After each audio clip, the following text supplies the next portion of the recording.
Hello friends, welcome my YouTube channel in SB classes club. मैं आज लेकर आया हूं बिहार पुलिस से संबंधित 54 महत्वपूर्ण प्रश्न। ये प्रश्न सारे बिहार पुलिस कांस्टेबल में पूछे गए हैं और आगे पूछ भी सकते हैं। आज मैं सारा प्रश्न बिहार स्टैटिस्टिक्स से लेकर आया हूं। तो चलिए शुरू करते हैं आज का पहला प्रश्न। इससे पहले यदि आप हमारे चैनल पर नए हैं तो हमारे चैनल को सब्सक्राइब कर बेल आइकन का बटन दबा दें ताकि वीडियो का नोटिफिकेशन आप तक पहुंचता रहे।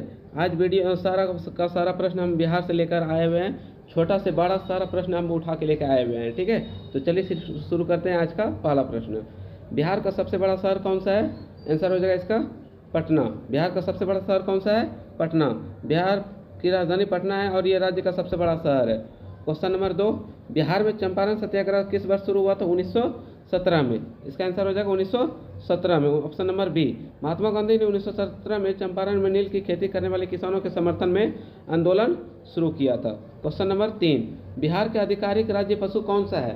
आंसर हो जाएगा इसका ऑप्शन नंबर सी, बैल। ठीक है, बिहार का आधिकारिक राज्य पशु कौन सा है? बैल। बैल को बिहार का राज्य पशु घोषित किया गया है। क्वेश्चन नंबर 4, चलिए क्वेश्चन नंबर 4 देख लेते हैं हम लोग। बिहार का कौन सा जिला सिल्क सिटी के नाम से प्रसिद्ध है? बिहार का कौन सा जिला सिल्क सिटी के नाम से प्रसिद्ध है? भागलपुर। ठीक है, भागलपुर को सिल्क सिटी भी कहा जाता है।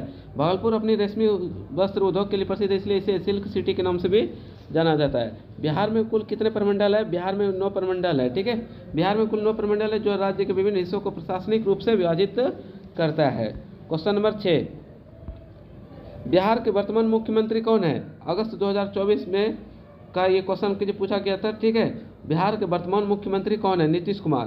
बिहार के वर्तमान मुख्यमंत्री कौन है? नीतीश कुमार। और नीतीश कुमार 2000 ईस्वी में पहली बार मुख्यमंत्री का पदासीन पर बैठे थे। ठीक है, चलिए क्वेश्चन नंबर 7, बिहार के प्रथम मुख्यमंत्री कौन थे? बिहार के प्रथम मुख्यमंत्री कौन थे? श्री कृष्ण सिंह। श्री कृष्ण बिहार के प्रथम मुख्यमंत्री थे। ठीक है, श्री कृष्ण बिहार के पहले मुख्यमंत्री थे जिन्होंने स्वतंत्रता के बाद इस पद को संभाला था। बिहार का कौन सा शहर शिक्षा का केंद्र माना जाता है? बिहार का कौन सा शहर शिक्षा का केंद्र माना जाता है? आंसर हो जाएगा इसका नालंदा। नालंदा में प्राचीन नालंदा विश्वविद्यालय था जिसे प्राचीन शिक्षा का एक प्रमुख केंद्र माना जाता है। क्वेश्चन नंबर 9, बिहार दिवस किस तिथि को मनाया जाता है? बिहार दिवस 22 मार्च को मनाया जाता है। बिहार दिवस 22 मार्च को मनाया जाता है क्योंकि इस दिन 1912 में बिहार को बंगाल से अलग कर एक राज्य के रूप में स्थापित किया गया है। तब से 22 मार्च को हम लोग बिहार दिवस के रूप में मनाते हैं। क्वेश्चन नंबर 10, बिहार की प्रमुख भाषा कौन सी है? हिंदी। बिहार की प्रमुख भाषा कौन सी है? हिंदी। हालांकि भोजपुरी, मैथिली और मगही भी व्यापक रूप से हमारे यहाँ बोली जाती है। बिहार का सबसे बड़ा जिला कौन सा है? पश्चिमी चंपारण। बिहार का सबसे बड़ा जिला कौन सा है? पश्चिमी चंपारण। क्षेत्रफल के आधार पर पश्चिमी चंपारण बिहार का सबसे बड़ा जिला है। जनसंख्या के मामले में पूछा जाएगा तो पटना हो जाएगा और क्षेत्रफल की दृष्टि से पूछा जाएगा तो पश्चिमी चंपारण हो जाएगा। बिहार के किस जिले में महाबोधि मंदिर स्थित है? बिहार के किस जिले में महाबोधि मंदिर स्थित है? गया डिस्ट्रिक्ट में। ठीक है, बिहार के गया जिले में महाबोधि मंदिर स्थित है जो बौद्ध धर्म का एक महत्वपूर्ण स्थल है। ठीक है, क्वेश्चन नंबर 13, बिहार का कौन सा शहर शेरशाह सूरी के जन्मस्थली है? बिहार का कौन सा शहर शेरशाह सूरी का जन्मस्थली है? इसका आंसर हो जाएगा सासाराम। सासाराम शेरशाह सूरी का जन्मस्थली है और ये उनके मकबरे के लिए प्रसिद्ध है। क्वेश्चन नंबर 14, क्वेश्चन नंबर 14 है, बिहार में किस जगह महात्मा बुद्ध ने अपना पहला उपदेश दिया था? बिहार में किस जगह महात्मा बुद्ध ने अपना पहला उपदेश दिया था? इसका आंसर हो जाएगा ऑप्शन नंबर सी, बोध गया। बोध गया में महात्मा बुद्ध को ज्ञान प्राप्त हुआ और ये स्थान बौद्ध धर्म का प्रमुख केंद्र है। सॉरी, इसका आंसर हो जाएगा सारनाथ। ठीक है, बौद्ध बिहार में किस जगह महात्मा बुद्ध ने पहला उपदेश दिया था? सारनाथ में। ऑप्शन नंबर डी, यहाँ पे कीजिए आंसर गलत हो गया है। ठीक है, सारनाथ में टिक कर लीजिएगा आप लोग। नालंदा विश्वविद्यालय का पुनर्निर्माण किस वर्ष शुरू हुआ था? नालंदा विश्वविद्यालय का पुनर्निर्माण किस वर्ष शुरू हुआ था? 2014 में। नालंदा विश्वविद्यालय का पुनर्निर्माण 2014 में शुरू हुआ था जिसमें भारत सहित कई देशों का योगदान रहा है। चलिए क्वेश्चन नंबर 16, क्वेश्चन नंबर 16 है, बिहार का कौन सा लोक नृत्य बहुत प्रसिद्ध है? बिहार का कौन सा लोक नृत्य बहुत प्रसिद्ध है? आंसर हो जाएगा ऑप्शन नंबर बी, झुमरी। ठीक है, झुमरी नृत्य। भारतीय राज्य बिहार में सबसे प्रसिद्ध नृत्यों में से एक है झुमरी नृत्य। इन नृत्यों का स्थान विरासत और संस्कृति से गहरा संबंध है। ये नृत्य शैली विशेष रूप से विवाहित महिलाओं के लिए बनाई गई थी। चलिए क्वेश्चन नंबर 17, क्वेश्चन नंबर 17 है, बिहार के किस स्थान को महावीर की जन्मस्थली कहा जाता है? बिहार के किस स्थान को महावीर की जन्मस्थली कहा जाता है? आंसर हो जाएगा इसका वैशाली। ठीक है, वैशाली जैन धर्म के 24वें तीर्थकार भगवान महावीर की जन्मस्थली है। चलिए क्वेश्चन नंबर 18, सोनपुर मेला किस जिले में आयोजित होता है? सोनपुर मेला किस जिले में आयोजित होता है? ऑप्शन नंबर बी, सारण जिला में। ठीक है, सोनपुर मेला सारण जिले में हर साल आयोजित किया जाता है और ये एशिया का सबसे बड़ा पशु मेला होता है। क्वेश्चन नंबर 19, क्वेश्चन नंबर 19 है, बिहार की दक्षिणी सीमा किस राज्य से मिलती है? बिहार की दक्षिणी सीमा किस राज्य से मिलती है? ऑप्शन नंबर बी, झारखंड राज्य से। बिहार की दक्षिणी सीमा झारखंड से मिलती है। झारखंड के साथ बिहार की सीमा कई जिलों से जुड़ी हुई है। क्वेश्चन नंबर 20, क्वेश्चन नंबर 20 है, पटना का पुराना नाम क्या था? पटना का पुराना नाम क्या था? पाटलिपुत्र। ऑप्शन नंबर ए, पटना का पुराना नाम पाटलिपुत्र था और ये मौर्य साम्राज्य की राजधानी रही है। क्वेश्चन नंबर 21, किस स्थान को बिहार का शिक्षा नगरी कहा जाता है? किस स्थान को बिहार का शिक्षा नगरी कहा जाता है? आंसर हो जाएगा इसका नालंदा। नालंदा अपने प्राचीन विश्वविद्यालय और शिक्षा के केंद्र रूप में प्रसिद्ध है, इसलिए इसे शिक्षा नगरी भी कहा जाता है। क्वेश्चन नंबर 22, बिहार के किस स्थान को धर्म की राजधानी कहा जाता है? बिहार के किस स्थान को धर्म की राजधानी कहा जाता है? आंसर हो जाएगा option number C, Bodhgaya. Bodhgaya को धर्म की राजधानी कहा जाता है क्योंकि यहाँ गौतम बुद्ध को ज्ञान प्राप्त हुआ था। ठीक है, क्वेश्चन नंबर 23, क्वेश्चन नंबर 23 है, किस स्थान पर विक्रमशिला विश्वविद्यालय के अवशेष पाए जाते हैं? किस स्थान पर विक्रमशिला विश्वविद्यालय के अवशेष पाए जाते हैं? ऑप्शन नंबर बी, भागलपुर में। ठीक है, भागलपुर विश्वविद्यालय के अवशेष, विक्रमशिला विश्वविद्यालय के अवशेष भागलपुर जिले में स्थित है, जो प्राचीन शिक्षा का केंद्र था।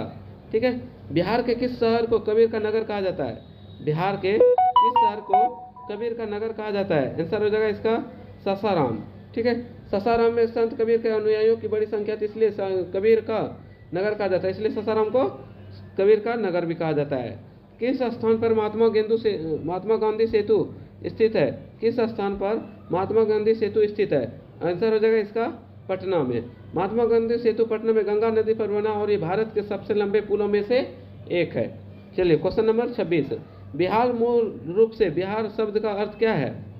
मूल रूप से बिहार शब्द का अर्थ क्या है? आंसर हो जाएगा इसका ऑप्शन नंबर सी, बौद्ध मठ। ठीक है, बिहार शब्द संस्कृत के विहार से लिया गया जिसका अर्थ बौद्ध मठ है। प्राचीन काल में बिहार क्षेत्र बौद्ध धर्म के अनुयायियों के लिए महत्वपूर्ण केंद्र था, जहां अनेक बौद्ध मठ विहार स्थित थे। इन्हीं मठों के कारण इस क्षेत्र का नाम बिहार पड़ा था। चलिए क्वेश्चन नंबर 27, पटना उच्च न्यायालय की स्थापना कब हुई थी? 1916 ईस्वी में। पटना उच्च न्यायालय की स्थापना 1916 ईस्वी में हुई थी। ठीक है, चलिए इसका व्याख्या देख लेते हैं हम लोग। पटना उच्च न्यायालय की स्थापना 3 फरवरी 1916 को हुई थी। बिहार और उड़ीसा के विभाजन के बाद पटना में उच्च न्यायालय की स्थापना की गई थी। ये भारत का एक महत्वपूर्ण उच्च न्यायालय है जो बिहार राज्य के न्यायिक मामलों को देखता है। इसकी स्थापना के समय जस्टिस एडवर्ड मैनल स्टुअर्ट पहले मुख्य न्यायाधीश बने थे। पूछा जाएगा क्वेश्चन कि पटना उच्च न्यायालय के पहले मुख्य न्यायाधीश कौन बने थे? इसका आंसर हो जाएगा जस्टिस एडवर्ड मैनल स्टुअर्ट। ठीक है, चलिए क्वेश्चन नंबर 28, बिहार में राज्यसभा की सीटें कितनी है? बिहार में राज्यसभा की सीटें कितनी है? इसका आंसर हो जाएगा ऑप्शन नंबर सी, 16। राज्यसभा जिसे उच्च सदन भी कहा जाता है में बिहार राज्य के प्रतिनिधित्व 16 सदस्य करते हैं। राज्यसभा के सदस्यों का चुनाव बिहार विधानसभा के निर्वाचित सदस्य करते हैं। राज्यसभा में कुल 245 सदस्य होते हैं, जिनमें से 233 सदस्य विभिन्न राज्यों और केंद्र शासित प्रदेशों से चुने जाते हैं। बाकी 12 सदस्य राष्ट्रपति द्वारा मनोनीत होते हैं। बिहार से 16 सदस्य राज्यसभा में होते हैं। ठीक है, क्वेश्चन नंबर 29, नालंदा विश्वविद्यालय किस लिए प्रसिद्ध था? नालंदा विश्वविद्यालय किस लिए प्रसिद्ध था? इसका आंसर हो जाएगा ऑप्शन नंबर सी, बौद्ध धर्म और दर्शन शास्त्र के अध्ययन के लिए। ठीक है, नालंदा विश्वविद्यालय भारत के बिहार राज्य में स्थित एक प्राचीन विश्वविद्यालय था जो 5वीं से 12वीं सदी तक सक्रिय रहा मतलब 5वीं से 12वीं शताब्दी तक ये विश्वविद्यालय खुला रहा। यह विश्वविद्यालय विशेष रूप से बौद्ध धर्म और दर्शन शास्त्र के अध्ययन के लिए प्रसिद्ध था। इसे प्राचीन भारत के सबसे प्रतिष्ठित विश्वविद्यालय में से एक माना जाता है। क्वेश्चन नंबर 30, नालंदा विश्वविद्यालय के विनाश का मुख्य कारण कौन था? नालंदा विश्वविद्यालय के विनाश का मुख्य कारण मुस्लिम आक्रमण था। ऑप्शन नंबर सी, नालंदा विश्वविद्यालय का विनाश 1193 ईस्वी में मुस्लिम आक्रांताओं के द्वारा हुआ था। इस समय मोहम्मद बिन बख्तियार खिलजी ने नालंदा पर आक्रमण किया और विश्वविद्यालय को पूरी तरह से नष्ट कर दिया था। यह आक्रमण भारतीय इतिहास में एक महत्वपूर्ण घटना थी जिसने नालंदा की स्मृति शिक्षा प्रणाली को खत्म कर दिया। क्वेश्चन देखिए, यह आ सकता है कि नालंदा विश्वविद्यालय का विनाश किसने किया था? इसका आंसर हो जाएगा मोहम्मद बिन बख्तियार खिलजी ने। कितने ईस्वी में किया था? 1193 ईस्वी में। ठीक है, क्वेश्चन नंबर 31, नालंदा विश्वविद्यालय के खंडहर किस जिले में स्थित है? नालंदा विश्वविद्यालय के खंडहर किस जिले में स्थित है? ऑप्शन नंबर बी, नालंदा में। ठीक है, जाहिर सी बात है कि नालंदा विश्वविद्यालय अगर नालंदा में है तो इसका खंडहर भी कहाँ पे होगा? नालंदा में ही होगा। इसका ऑप्शन नंबर बी। चलिए क्वेश्चन नंबर 32, बिहार का राज्य वृक्ष कौन सा है? बिहार का राज्य वृक्ष हो जाएगा पीपल। बिहार का राज्य वृक्ष पीपल है। ये वृक्ष भारतीय संस्कृति में महत्वपूर्ण स्थान रखता है और धार्मिक मान्यताओं के अनुसार इसे पवित्र भी माना जाता है। पीपल के वृक्ष को धार्मिक मान्यताओं के अनुसार पवित्र भी माना जाता है। देखिए क्वेश्चन ये भी आ सकता है कि बिहार में किस वृक्ष को पवित्र माना जाता है? इसका आंसर हो जाएगा पीपल का पेड़। अब क्वेश्चन नंबर 33, झारखंड बिहार से कब अलग हुआ था? झारखंड कब बिहार से अलग हुआ था, या बिहार से झारखंड कब अलग हुआ था? इसका आंसर हो जाएगा 15 नवंबर 2000 ईस्वी को। 15 नवंबर 2000 ईस्वी को बिहार को झारखंड से 15 नवंबर 2000 को अलग किया गया था। इस दिन झारखंड ने को एक स्वतंत्र राज्य के रूप में स्थापित किया गया, जो बिरसा मुंडा की जयंती के दिन है। ठीक है, झारखंड के गठन से पहले ये क्षेत्र बिहार का हिस्सा था और अलग राज्य के रूप में इसे अपना प्रशासन और सरकार मिली। देखिए क्वेश्चन ये भी आ सकता है कि बिरसा मुंडा जन्म दिवस की जयंती कब मनाया जाता है? बिरसा मुंडे की जयंती कब मनाया जाता है? तो इसका आंसर हो जाएगा 15 नवंबर को। ठीक है, बिरसा मुंडा के जयंती के दिन ही बिहार से झारखंड राज्य अलग हुआ था। क्वेश्चन नंबर 34, बिहार में सबसे पहला हिंदी अखबार बिहार हिंदू किस साल छपा था? इसका आंसर हो जाएगा ऑप्शन नंबर बी 1872 में। बिहार बंधु बिहार का पहला हिंदी अखबार था जिसे 1872 में प्रकाशित किया गया था। यह अखबार बिहार में हिंदी पत्रकारिता की शुरुआत का प्रतीक था। इसकी शुरुआत से पहले बिहार में अंग्रेजी और अन्य भाषाओं के अखबार प्रकाशित होते थे, लेकिन हिंदी में यह पहला महत्वपूर्ण प्रयास था। क्वेश्चन नंबर 35, लोकसभा की पहली महिला स्पीकर कौन थी? आंसर हो जाएगा इसका Meera Kumar, option number A. Meera Kumar Lok Sabha की पहली महिला अध्यक्ष थी। मीरा कुमार 2009 से 2014 तक लोकसभा की 15वीं अध्यक्ष रही है। चलिए क्वेश्चन नंबर 36, बिहार का कौन सा महापुरुष मगध के ऐतिहासिक विकास में योगदान देने के लिए जाना जाता है? बिहार का कौन सा महापुरुष मगध के ऐतिहासिक विकास में योगदान देने के लिए जाना जाता है? इसका आंसर हो जाएगा option number D, Bimbisara. Bimbisara Magadh साम्राज्य के महान शासक थे और इन्होंने मगध के ऐतिहासिक विकास में महत्वपूर्ण योगदान दिया है। शुरुआत में ये प्रश्न आप लोग को लग रहा होगा कि कितना इजी प्रश्न डाला जा रहा है, लेकिन अब प्रश्न का टाइप देख करके पता चल रहा होगा कि क्वेश्चन बहुत हम चुन के डाले हुए हैं। ठीक है, ये वही प्रश्न डाल रहे हैं यहाँ पे जो बिहार पुलिस में पूछ सकते हैं। देखिए हम बिहार पुलिस का से रिलेटेड बहुत सारे क्वेश्चन उठा सकते थे, लेकिन ऐसा प्रश्न हमको उठाना था जो बिहार पुलिस में पूछे जाते हैं, ना कि ऐसा प्रश्न जो कि हम सिर्फ पढ़े और बिहार पुलिस में आए ही नहीं वो। चलिए क्वेश्चन नंबर देख लेते हैं 37, बिहार के किस जिले में बिहार म्यूजियम स्थित है? इसका आंसर हो जाएगा पटना। बिहार के किस जिले में बिहार म्यूजियम स्थित है? पटना जिला में। बिहार म्यूजियम पटना में स्थित है और ये राज्य की सांस्कृतिक और ऐतिहासिक धरोहर की प्रदर्शित करता है। क्वेश्चन नंबर 38, लिट्टी चोखा किस राज्य का व्यंजन है? लिट्टी चोखा बिहार राज्य का व्यंजन है। ठीक है, क्वेश्चन नंबर 39, बिहार का सबसे बड़ा नगर निगम कौन सा है? इसका आंसर हो जाएगा पटना। पटना बिहार का सबसे बड़ा नगर निगम है। ये राज्य की राजधानी भी है और यहाँ की जनसंख्या और क्षेत्रफल दोनों ही सबसे अधिक है। सॉरी, यहाँ पे क्षेत्रफल गलत दे दिया है। ठीक है, क्षेत्रफल के मामले में पश्चिमी चंपारण हो जाएगा, जनसंख्या के मामले में पटना हो जाएगा और क्षेत्रफल की दृष्टि से पश्चिमी चंपारण हो जाएगा। बिहार में डॉक्टर राजेंद्र प्रसाद की जयंती किस दिन मनाई जाती है? आंसर हो जाएगा इसका ऑप्शन नंबर ए, 3 जनवरी को। बिहार में डॉक्टर राजेंद्र प्रसाद की जयंती 3 दिसंबर, ऑप्शन नंबर इसका हो जाएगा डी। ठीक है, 3 दिसंबर। राजेंद्र प्रसाद का जन्म 3 दिसंबर 1884 को बिहार राज्य के सिवान जिले के जीरादेई में हुआ था। ये एक बड़े संयुक्त परिवार में सबसे छोटे होने के कारण उन्हें बहुत प्यार किया जाता था। उनका अपनी माँ और बड़े भाई महेंद्र से गहरा लगाव था। क्वेश्चन देखिए ये भी आ सकता है, डॉक्टर राजेंद्र प्रसाद के भाई का क्या नाम था, या डॉक्टर राजेंद्र प्रसाद के माँ का क्या नाम था? तो माँ का नाम तो यहाँ पे नहीं दिया हुआ था, लेकिन माँ के भाई का नाम क्या है? महेंद्र सिंह। क्वेश्चन नंबर 41, बिहार में नालंदा विश्वविद्यालय की स्थापना किसने किया था? बिहार में नालंदा विश्वविद्यालय की स्थापना किसने किया था? ऑप्शन नंबर सी, कुमार गुप्त ने। कुमार गुप्त प्रथम ने नालंदा विश्वविद्यालय की स्थापना कुमार गुप्त प्रथम ने की थी। ये विश्वविद्यालय प्राचीन भारत के सबसे प्रमुख शैक्षिक केंद्रों में से एक था और यहाँ बौद्ध धर्म, तंत्र शास्त्र, गणित और विज्ञान की शिक्षा दी जाती थी। चलिए क्वेश्चन नंबर 42, बिहार का कौन सा जिला मिथिला पेंटिंग के लिए प्रसिद्ध है? ये उसका आंसर हो जाएगा ऑप्शन नंबर बी, मधुबनी। ठीक है, मधुबनी जिला मिथिला पेंटिंग के लिए प्रसिद्ध है, जो एक पारंपरिक भारतीय चित्रकला शैली है। क्वेश्चन नंबर 43, बिहार का कौन सा जिला लीची के लिए प्रसिद्ध है? बिहार का कौन सा जिला लीची के लिए प्रसिद्ध है? मुजफ्फरपुर। ठीक है, मुजफ्फरपुर जिला अपनी उच्च गुणवत्ता की लीची के लिए उत्पादन के लिए प्रसिद्ध है। क्वेश्चन नंबर 44, क्वेश्चन नंबर 44 है, बिहार के किस जिला में तिलका मांझी विश्वविद्यालय स्थित है? इसका राइट आंसर हो जाएगा option number B, Bhagalpur. Tilka Manjhi विश्वविद्यालय भागलपुर में स्थित है। इसका नाम स्वतंत्रता सेनानी तिलका मांझी के नाम पर रखा गया था। ठीक है, क्वेश्चन नंबर 45, बिहार की पश्चिमी सीमांत कौन सा राज्य है? बिहार की पश्चिमी सीमांत कौन सा राज्य है? ऑप्शन नंबर ए, उत्तर प्रदेश। बिहार की पश्चिमी सीमा पर उत्तर प्रदेश स्थित है। उत्तर प्रदेश के साथ बिहार की सबसे लंबी सीमा है और दोनों राज्य के बीच कई प्रमुख नदियां भी बहती है। क्वेश्चन नंबर 46, बिहार में क्षेत्रफल की दृष्टि से सबसे छोटा जिला कौन सा है? शिवहर। ऑप्शन नंबर बी, क्षेत्रफल के हिसाब से बिहार का सबसे छोटा जिला शिवहर है। इसका कुल क्षेत्रफल मात्र 443 वर्ग किलोमीटर ही है। चलिए क्वेश्चन नंबर 47, बिहार का न्यूनतम जनसंख्या वाला जिला कौन सा है?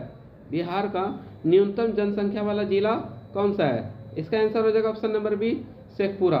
न्यूनतम जनसंख्या वाला जिला हो जाएगा शेखपुरा। शेखपुरा बिहार का एक छोटा जिला है जिसमें जनसंख्या अपेक्षाकृत कम है। जनगणना 2011 के अनुसार शेखपुरा की जनसंख्या लगभग 4.8 लाख है, जो अन्य जिलों की तुलना में बहुत कम है। क्वेश्चन नंबर 48, बिहार में तेल शोधक कारखाना कहाँ स्थित है? बरौनी में। ठीक है, बिहार में एकमात्र तेल शोधक कारखाना बरौनी में स्थित है। Barauni refinery Indian oil corporation IOCL द्वारा संचालित है। इसकी स्थापना 1954 में की गई थी। क्वेश्चन में देखिए ये आ सकता है कि बिहार का तेल शोधक कारखाना की स्थापना कब की गई थी? बिहार में तेल शोधक कारखाना की स्थापना कब की गई थी? 1964 ईस्वी में। कहाँ की गई थी? बरौनी में। नालंदा विश्वविद्यालय का वैभव किसके हाथों नष्ट हुआ था? नालंदा विश्वविद्यालय का वैभव किसके हाथों नष्ट हुआ था? ये अभी हम लोग जस्ट ऊपर में पढ़े थे, बख्तियार खिलजी के द्वारा। ठीक है, बख्तियार खिलजी के द्वारा किया गया था। नालंदा विश्वविद्यालय प्राचीन भारत के एक प्रमुख शैक्षिक और बौद्ध धर्म का केंद्र था। इसे 1193 ईस्वी में तुर्क आक्रमणकारी बख्तियार खिलजी ने आक्रमण करके नष्ट कर दिया था। उसने न केवल विश्वविद्यालय को जला दिया बल्कि वहाँ के कई विद्वानों और भिक्षुओं को भी मार डाला। नालंदा के पुस्तकालय में हजारों पांडुलिपियां और किताबें थी जो इस आक्रमण में नष्ट हो गई। इस घटना ने भारत के शिक्षा और बौद्ध धर्म के इतिहास पर गहरा प्रभाव डाला था। ठीक है, चलिए क्वेश्चन नंबर 50 देख लेते हैं। चाणक्य विधि विश्वविद्यालय किस राज्य में स्थित है? चाणक्य विधि विश्वविद्यालय किस राज्य में स्थित है? आंसर हो जाएगा ऑप्शन नंबर बी, बिहार में। चाणक्य विधि विश्वविद्यालय पटना बिहार में स्थित है। यह राज्य का एक प्रमुख विश्वविद्यालय है और इसे 2006 में स्थापित किया गया था। क्वेश्चन नंबर 51, बिहार में मानसून का मुख्य समय कब होता है? बिहार में मानसून का मुख्य समय जून से सितंबर के बीच में होता है। बिहार में मानसून का मुख्य समय जून से सितंबर के बीच होता है। इस समय राज्य में अधिकतर बारिश होती है जो कृषि के लिए महत्वपूर्ण होती है। चलिए क्वेश्चन नंबर 52, बिहार में कुल कितने जिले हैं? इसका आंसर आप सभी लोग बताइएगा। बिहार में कुल कितने जिले हैं? 38 जिले। ठीक है, क्वेश्चन नंबर 53, पटना में स्थित गोलघर का निर्माण किसने कराया था? पटना में स्थित गोलघर का निर्माण किसने कराया था? ऑप्शन नंबर बी, जॉन गास्टियर ने कराया था। पटना में स्थित गोलघर का निर्माण किसने कराया था? जॉन गास्टियर ने। ठीक है, किसने ईस्वी में कराया था? 1786 ईस्वी में। देखिए क्वेश्चन ये आ सकता है कि पटना में स्थित गोलघर का निर्माण कितने ईस्वी में हुआ था? इसका आंसर हो जाएगा ऑप्शन नंबर 1786 में। किसके द्वारा कराया गया था? जॉन गास्टियर का। किस उद्देश्य से बनाया गया था? ताकि वहाँ पे अन्य बहुत मात्रा में अनाज को रखा जा सके। चलिए क्वेश्चन नंबर 54, बिहार के किस जिला में कांवर झील पक्षी अभ्यारण्य स्थित है? बिहार के किस जिले में कांवर झील पक्षी अभ्यारण्य स्थित है? इसका आंसर हो जाएगा ऑप्शन नंबर सी, बेगूसराय। ये बिहार राज्य के बेगूसराय में है। पुरातात्विक महत्व का बेदुकाली हरसाइन स्तूप इसी क्षेत्र में स्थित है। क्वेश्चन नंबर 55 है, यूनानी दूत मेगास्थनीज किसके दरबार में पाटलिपुत्र आया था? यूनानी दूत मेगास्थनीज किसके दरबार में पाटलिपुत्र आया था? इसका आंसर हो जाएगा ऑप्शन नंबर ए, चंद्रगुप्त मौर्य। यूनानी दूत मेगास्थनीज चंद्रगुप्त मौर्य के दरबार का दौरा किया था। मेगास्थनीज एक प्रसिद्ध यूनानी दूत और लेखक था जिसने भारतीय उपमहाद्वीप की यात्रा की और चंद्रगुप्त मौर्य के शासनकाल के बारे में जानकारी प्रदान की। उसकी पुस्तक इंडिका ने उस समय के भारत के सामाजिक, राजनीतिक और आर्थिक स्थिति का विस्तृत वर्णन भी किया है। क्वेश्चन नंबर 56, बिहार में कानून द्वारा गोवध किस वर्ष में प्रतिबंधित किया गया है? 1955 ईस्वी में। ठीक है, कानून के उल्लंघन पर मात्र 6 माह की सजा, 6 माह की है सजा। मोदी ने कहा कि बिहार पशु संरक्षण और सुधार अधिनियम 1955 के जरिए गोहत्या पर प्रतिबंध है। कानून का उल्लंघन करने पर मात्र 6 माह का कारावास या 1000 रुपये का प्रावधान है। ठीक है, आज का ये अंतिम प्रश्न था। मिलते हैं आपसे नेक्स्ट वीडियो में, तब तक के लिए आप सभी दोस्तों को प्यार भरा नमस्कार। वीडियो अच्छी लगी हो तो वीडियो को लाइक और शेयर जरूर करें। जय हिंद, जय भारत, जय बिहार।